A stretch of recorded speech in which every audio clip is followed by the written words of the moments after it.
Summer 1974. Dimitri stared at the lighthouse in the distance. It rose majestically from the foliage which stood at its base. He had never seen a real one before, but he had seen many pictures of them in books. For some reason, he was fascinated by them, and he wanted to visit this one. I was always a good writer, and I like English. At least that's what I teach now. And I remember when I was in fifth form, a lady by the name of Constance Innes, she had been principal at the St. Michael School, and she came to teach at law school after she had retired, while one of our English teacher was on maternity leave. And she introduced me to two things, to drama and to writing. And she was the first person that ever told me that I had a knack for writing. So it all started there. But I remember I'd written a short story for her that she liked a lot. And she told me, "You ever thought about being a writer?" And years later, that came to me. I wanted to be more than just a writer who writes for NIFCA. I wanted to go beyond Barbados.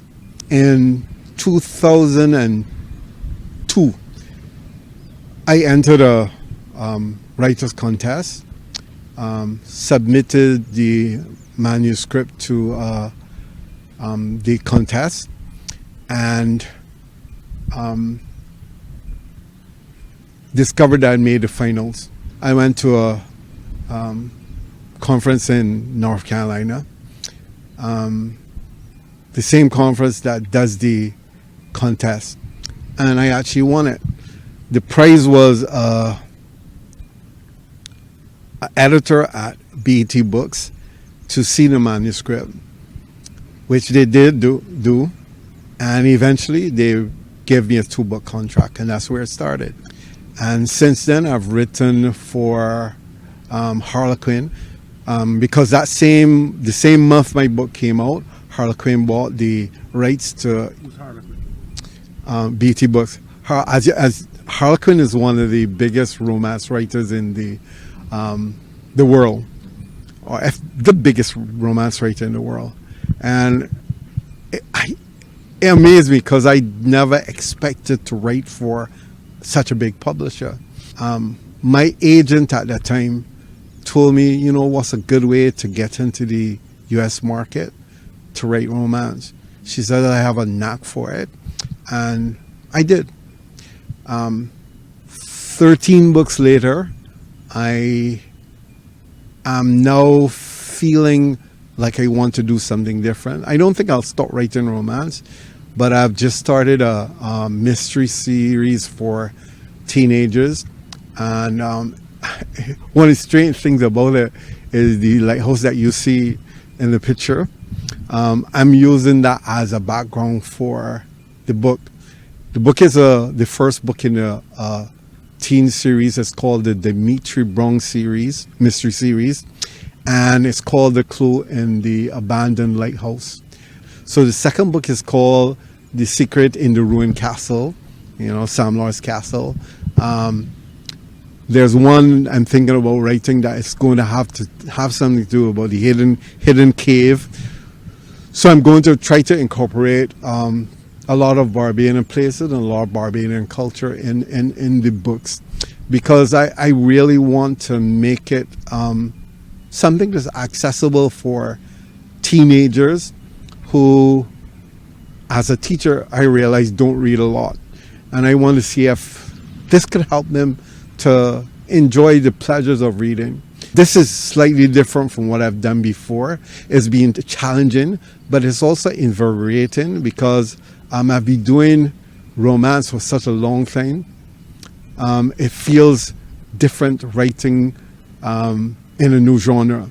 And I think that's where I want to go. I've always wanted to write mystery or suspense. So I think with this series, it gives me a new direction to go in, and maybe that's where I want to be in the future, writing suspense and writing mystery. I don't think I will ever give up my romance writing, because I've gained quite a lot of fans from my romance, and I don't think I will give them up. So I probably will continue to write in that genre, but I want to branch off into doing other things. And over the years, I think that I have improved and I've got better. One of the things I've always said I wanted to do, and is to make sure that in my books, there's some reference to Barbados. I do write for the American market because that's where my publisher is. But one of the good things about it, they have always embraced the diversity that I bring to the table with setting some of my books in Barbados. Not all are set here, but eventually the characters might come here on holiday, and that's what I wanted to do. 2018, I got together with a group of writers, 12 writers in fact, and we wanted to do something slightly different. I know a lot of people put down romance and they say, oh, romance is just about boy and girl falling in love and living happily ever after. And what we wanted to do was to bring a little bit more, because romance isn't really just about that anymore. Modern romance involves so many things, so many issues. So even in my books, I deal with issues that in relationships have and issues that black people deal with. I had a stroke in 2018, which put my life on hold for a bit. The writing as well as my teaching career, because I was out of work for a little while.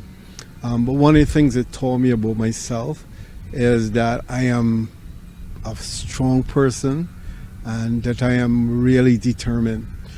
Because one of the things I didn't want to do, I did not like being dependent on others for my everyday living. So I made sure I recovered quickly. I went to therapy 4 days a week, 2 days to the occupational therapist and 2 days to the physiotherapist. Now I'm probably 95% recovered. There's still some lingering issues, but nothing that's major, nothing that anybody can see. Because if people look at me now, they don't realize I've had a stroke. But one of the things I will say, I'll say, it made me look at my lifestyle. It made me look at my diet. It made me look at my exercise and my fitness. And one of the things I learned about myself is that you are not indispensable. When I had the stroke, they had to find somebody to teach for me. So that made me realize, you know something? I can't feel that I can't keep thinking that I can do everything and that I'm the only person who can do it. Because if something happens to me, somebody else will have to do it. Technology has made books a lot more accessible. So take, for example, I remember growing up having to wait. I would hear a book is being released and it wouldn't get to Barbados until 6 months later. Now, I can get a book the same day as released. And I'm not like a lot of people who say that they like the physical book in their hand. I don't mind the physical book, but to me what's important is the words. And whether it's a Kindle or my iPad, I still can allow myself to transform, to go into that world that the writer has created and feel I'm there. The final thing I'll say, and this is more of advice to individuals who want to write, go for it. Learn the craft. Know who your audience is. If you have the talent to do it, you'll do it. It reminds me of the title of my book, Promise Me a Dream. I chose that title deliberately because one of the things I always wanted to do, I always had this dream to be a writer. And a writer of a good reputation. So do that for yourself. Dare to dream. Go after your dream. And last of all, don't let anybody kill your dream.